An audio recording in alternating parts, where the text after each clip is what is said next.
हूँ तो हैदराबाद जतो ही रेवोल्यूशनरी नारा उन दौर में अॼु जे तनाज़ में भली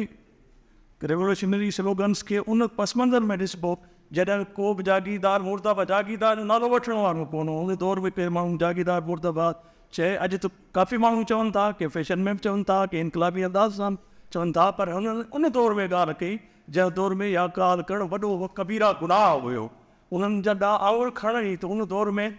जागीरदारी मुर्दाबाद जा नारा लॻाया त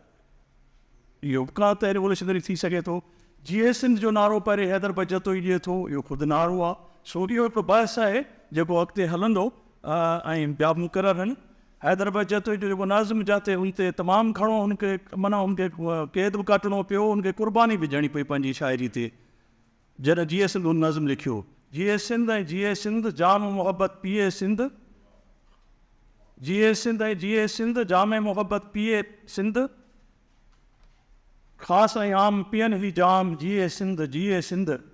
जीअं काछो जीअं थर जीअं लाड़ जीअं कींजर, जीअं मंछर अंछर जाम जीअं सिंध जीअं सिंध, जीअं हारी ऐं मज़दूर जीअं हारियाणी पुरनूर, ओरे अंदरि सुबुह शाम जीअं सिंध जीअं सिंध, सोही हैदर जो आवाज़ आवाज़ आहे छा अंदाज़, आवाज़ आहे या इल्हाम जीअं सिंध जीअं सिंध। सिंध जी बि ॻाल्हि, हारियुनि जी ॻाल्हि त हारियाणियुनि जी बि ॻाल्हि। त मां चाहींदुसि त असां वटि उन्हनि ई हारियाणियुनि जी नुमाइंदा असांजी जेको आहे ख़ासि तौर ते असां वटि 90 जे ॾहाके खां पोइ जेका यूथ आई आहे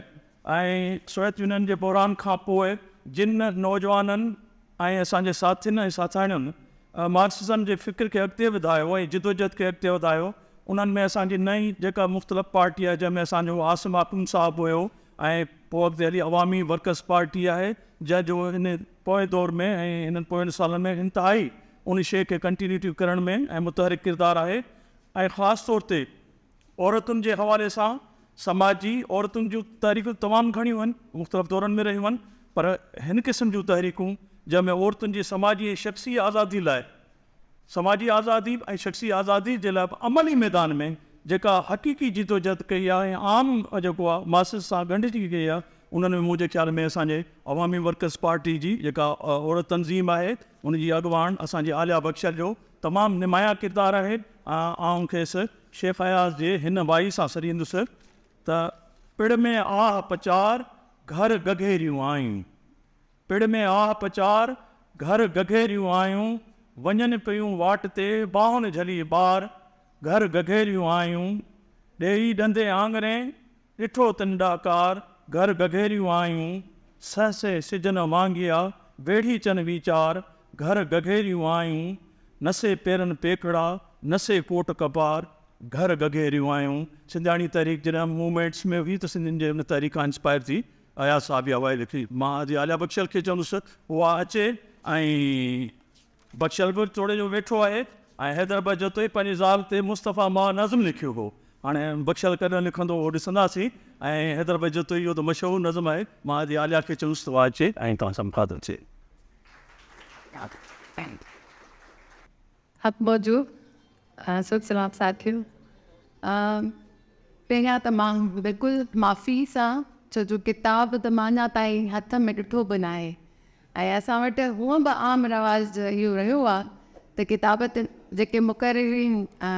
फोरम या जेकी बि सिलेक्ट कंदा आहिनि त उहे किताब ते घटि ऐं ॿियनि पासनि ते घणो ॻाल्हाईंदा आहिनि। त ज़ाहिरी ॻाल्हि आहे जॾहिं मां किताब हथ ताईं मां हथ में बि कोन खणी ॾिठो आहे ऐं उहो इंग्लिश में आहे त मूंखे अगरि हिकु ॿ ॾींहं अॻु में मिलिया त मूंखे पढ़ण में बि तकलीफ़ थिए, मुंहिंजी इंग्लिश एतिरी भली न आहे।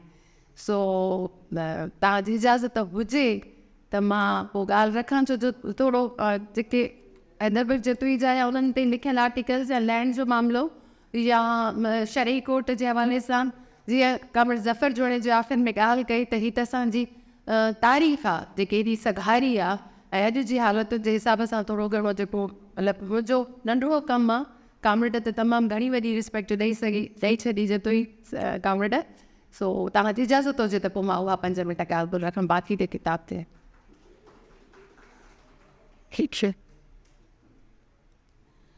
पहिरियां त ही कामिरेड जो लिखियलु आर्टिकल ताज मैरी जो मूंखे 3 ॾींहंनि में बि ॾाढो इंस्पायरिंग हो, जॾहिं पीपल्स पार्टी सेकेंड गवर्नमेंट में जेको टेनेंसी एक्ट में अमेंडमेंट कयूं हुयूं उनजी हिकु ॿ तरमीम जा हवाला छो जो उन पुराणो हैदर जदोई जी दौर ऐं मां सुबुह पढ़ां पई किताब जदीद सिंध जी तारीख़ में बि ॿ टे आर्टिकल्स हुया ज़रिए सुधारनि जे हवाले सां ऐं इन सॼे मामले ते त उन जी रेफरेंस सां हिकु ॿ इहे ज़रिए सुधारनि जूं या टेनेंसी एक्ट में जेके तब्दीलियूं थियूं त हुन में बेसिकली असां पोइते वियासीं हे को आहे जेको इंसानी हक़नि जी बुनियाद ते 92 में बि बिल पास थियो उनजी ख़िलाफ़ वर्ज़ी बि आहे त जेको जबरी पोरियो आहे उहो बि जहिड़ो हिननि लागू करे छॾियो उनखे बि आइनी उनजी जेकी शिकायत उनखे ख़तमु करे छॾियो त उहो जबरी पोरियो जेको फैमिली करे थी मुफ़्त में उहो बि हिननि जहिड़ो अॼु जे दौर में लागू करे छॾियो। आर्टिकल नंबर 23 जी शिक नंबर 22 में लिखियलु आहे त ज़राअत में जेको मशीन जो इस्तेमालु थिए थो पहिरियां इहो त जेको मशीन जो इस्तेमालु थींदो उहो अधु त थियो हाणे शायदि अधु न बल्कि घणे भाङे हारीअ ते थो पवे हाणे त ॿिज बि जेको आहे उहो बि पाण जीअं बारदानो हिस्टोरिकल पंहिंजा ॿिज रखंदासीं संभाले इस्तेमालु कंदासीं पर हाणे त उहो बि फैक्ट्री में थो मिले उहो बि मामिलो हिन टेनेंसी एक्ट जे तहत हारीअ ते बर्डन वधी वियो। ऐं ॿियो वॾो मूंखे जेको इहो पासो लॻो जेको मज़हबी हिता पसंदी जंहिं मां पाण ॾुखियुनि हालतुनि मां राइट नाउ बि गुज़रूं था जड़ियांवाला वारो वाक़ियो असां वटि ॾींहुं अॻु थियो आहे हिन टेनेंसी एक्ट में हिननि इहो कयो त जीअं हारी हिकु क्लासिकल हारी जॾहिं उहो उनजो वॾो गुज़ारे वेंदो त उहो विरासत में पहिरियां उन हारी खे मिलंदो पर अगरि उहो मुस्लमान न आहे के ॿिए मज़हब सां तालुक़ थो रखे त पोइ इहो हक़ बि हुनखे कोन मिलंदो त इहो हिकिड़ी सूरत में मज़हबी इंता पसंदीअ खे बि इन टेनेंसी एक्ट हथी ॾिनी। ऐं ॿियो इहो आहे त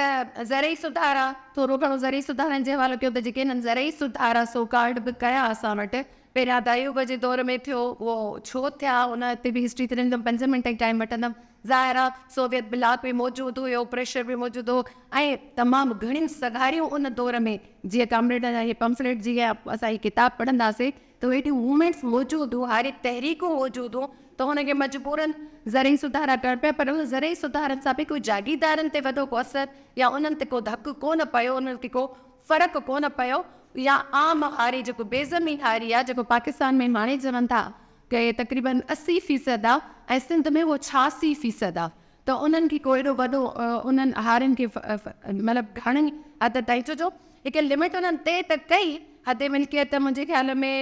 बेराजी उन्हनि 500 कई ऐं बारानी कोई कई न बारानी 500 कई बेराजी 250 कई बाक़ी चरागांव शिकारगांव बाग उन्हनि जी का बि हद न ऐं उन नतीजे में पाण वटि कंबर कार्ड जामी वेठो आहे साकेत ज़िले जा आहियूं जानियनि वटि 1,60,000 एकड़ ते उन्हनि वटि अञा ताईं बि चरागाह लिखत में आहे मतिलबु एॾी वॾी ज़मीन जेकी ईअं आहे अॼु जूं हालतूं ॿियूं पाण हुन ते हलूं था। ॿियो ज़री सुधारा पंहिंजा बुटे जे दौर में थिया उन में बि हद मिल्कियत 250 एकड़ नहरी हुई ऐं बेराजी बारानी 150 हुई उहा बि जेकी पथरीली ऐं फज़ूल ज़मीन या जेकी न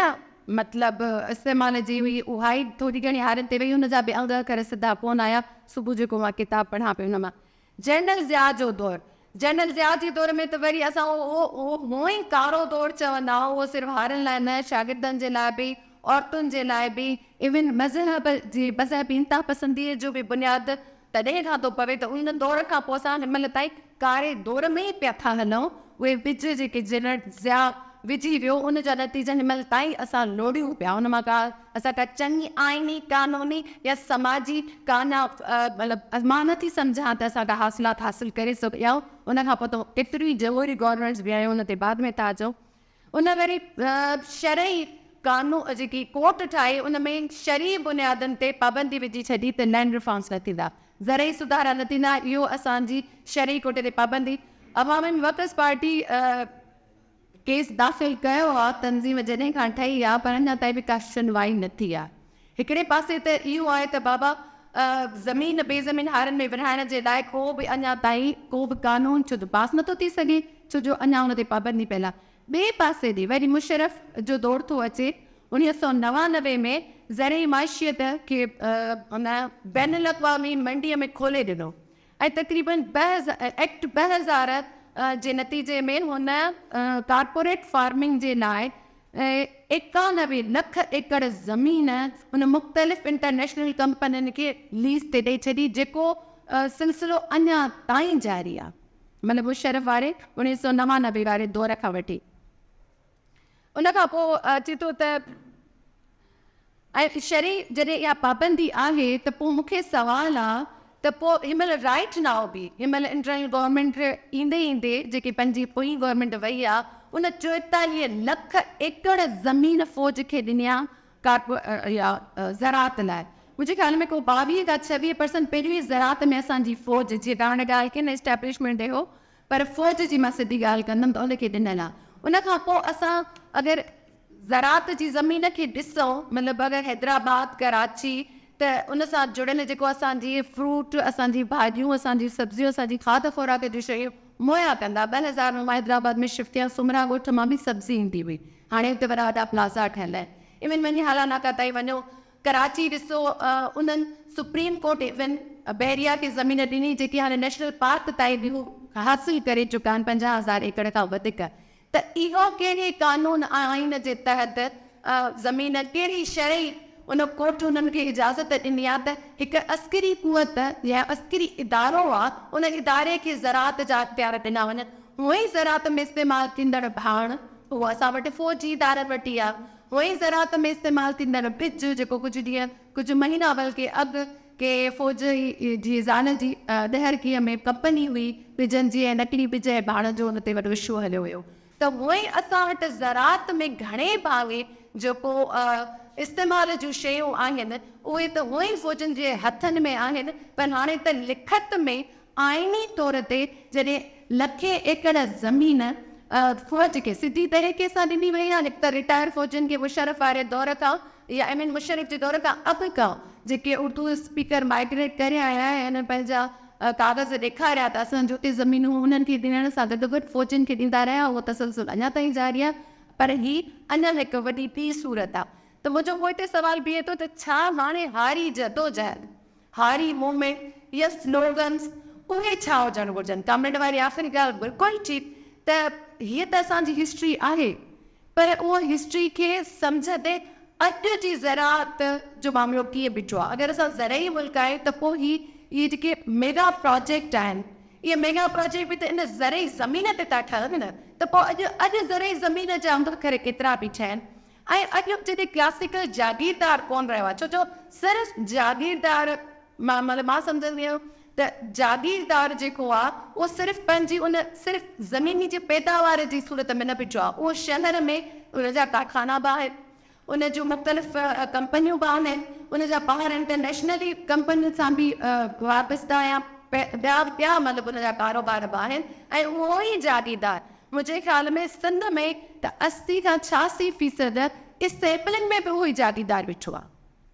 असां वटि सिंध में असां वटि जमहूरियत सो जो मामिलो त ईअं ई आहे। त पोइ उन सवाल खे कीअं त हाणे क्लासिकल जॾहिं जागीरदार न रहियो आहे त असां वटि क्लासिकल हारी बि न रहियो आहे, त क्लासिकल हारी न रहियो आहे, त मुंहिंजो सुवालु ज़रूरु आहे, उहो सुवालु तव्हां कान बल्कि मां ज़ाहिर जे प्रोग्रेसिव तंज़ीम सां अगरि तालुक़ु रखां थी, नंढड़ी कारकुन आहियां, त इहो सुवालु मुंहिंजे लाइ बि आहे या खोट मुंहिंजी बि आहे। त मां अॼु जो तज़ीम बि त कयां न, त अॼु असांजो हारी किथे बीठो आहे, ऐं पोइ कहिड़ी हारी मूवमेंट जी ज़रूरत आहे, ऐं पोइ कहिड़ा हारी स्लोगन पोइ इनकलाबी आहिनि या रिफॉर्म्स लाइ आहिनि या छाजे लाइ आहिनि, उहे बि त असांखे नवां जोड़ना पवंदा न, जेकी असांजी खोट आहे। ऐं आख़िर में सिर्फ़ु इहा ई ॻाल्हि कंदसि त असां वटि सुवालु इहो आहे त जमहूरियत जो सुवालु, जीअं कावड़ हैदरबग जतोई ॿोली ते बि आहे, जमहूरियत ते बि ॾाढो उन जो मामिलो हुयो क्लियर ऐं सिधो। बदकिस्मती सां या असां वटि टीं दुनिया जी जमहूरी निज़ाम इन आहे त जागीरदारी ऐं जमहूरियत, अगरि असां यूरोप खे पढ़ूं जिथे जागीरदारी टुटी त ऐं उते जमहूरी निज़ाम लागू थियो, त उते ॿई मुतज़ाद आहे, मतिलबु उहे तज़ाद हुया, हिक ॿिए जा अपोज़िट आहे, झेड़े में आहे। असां वटि जमहूरियत ऐं जागीरदार उन्हनि जी त मूंखे लॻंदो आहे लव मैरिज थियल आहे, उहो त पाण में लव मैरिज करे अॻिते वेंदा। मतिलबु हूअं अगरि असां इहो केस दाख़िल कयो त शरई कोर्ट मां आज़ादी ते इस्तेबलिंग में हिक ॿिए जे अपोज़िट वेहंदा, पर उन केस जे ख़िलाफ़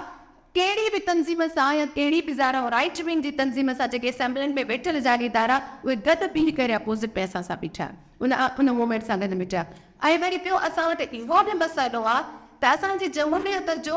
वरी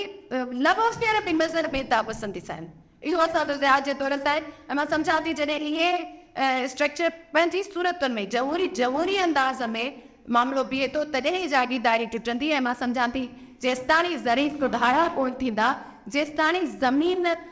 बेज़मीन हारनि में न विराइबी, बंगाल वांगुरु या ॿियनि काफ़ी आहिनि मिसाल वांगुरु उन ते बि न थी वञा, तेसिताणी मां सम्झां थी खोट। ॿी वॾी खोट इहा आहे त असांखे पंहिंजी तारीख़ खे सम्झंदे अॼु जो तजियो करणु लाज़मी आहे। ऐं बिल्कुलु ठीकु ॻाल्हि आहे त मुनज़िम मज़दूर जो सवालु थोरो गवर्नमेंट खे थोरो टाइम आहे त हाणे मुनज़िम मज़दूर जी बि उहा शक्ल न रही आहे जेको अगरि भला असां कामरेड सम्झंदा हुआसीं उन्हनि मां ई इनकलाब जी सूरत थींदी त पोइ उहे मुनज़िम कीअं थींदा। इहे जेके हारी क्लासिकल हारी न रहिया आहिनि, ख़ैत मज़दूर रहिया आहिनि, मज़दूरी जी सूरत इख़्तियार कया आहिनि, इहे कीअं मुनज़िम थींदा ऐं अॼु जी हारी तहरीकूं कीअं उभिरियूं, इहो सवाल बि आहे या असांजी खोट बि आहे। पंहिंजी खोट सां गॾु पंहिंजा